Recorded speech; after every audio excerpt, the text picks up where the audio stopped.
Akustik Bologna. Gece sevgilim büyülü gözlerinden kaybolurum gülüşünün rengine. Sensiz bu dünya bomboş anlamsız. Geri dön al beni yine kalbine. Senin adın aşk, senin yeri kalbimde. Sensiz rüzgar bile esmiyor bu şehirde. Geceler sensiz çok sessiz, çok soğuk. Ne olur dön bitsin bu hasretlik böyle. Sensiz huzurum yok, gel dön artık yanıma. Kendimi denize atarım, yeter ki senin olayım.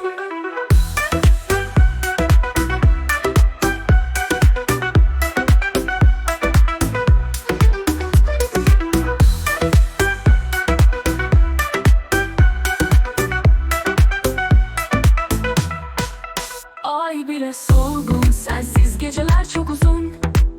Yıldızlar sönük, bu yollar hep kaybolmuş.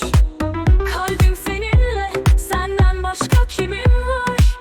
Beni bırakma, sensiz her şey darmadağın. Sensiz huzurum yok, gel dön artık yanıma. Kendimi denize atarım, yeter ki senin olayım.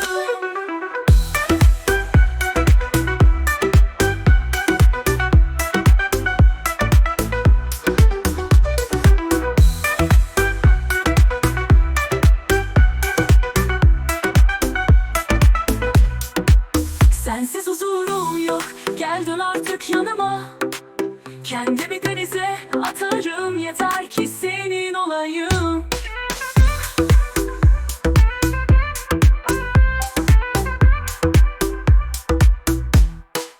Ay bile solgun, sensiz geceler çok uzun. Yıldızlar sönük, bu yollar hep kaybolmuş. Kalbim seninle, senden başka kimin var? Beni bırakma, sensiz her şey darmadağın. Sensiz huzurum yok, gel dön artık yanıma. Kendimi denize atarım, yeter ki senin olayım.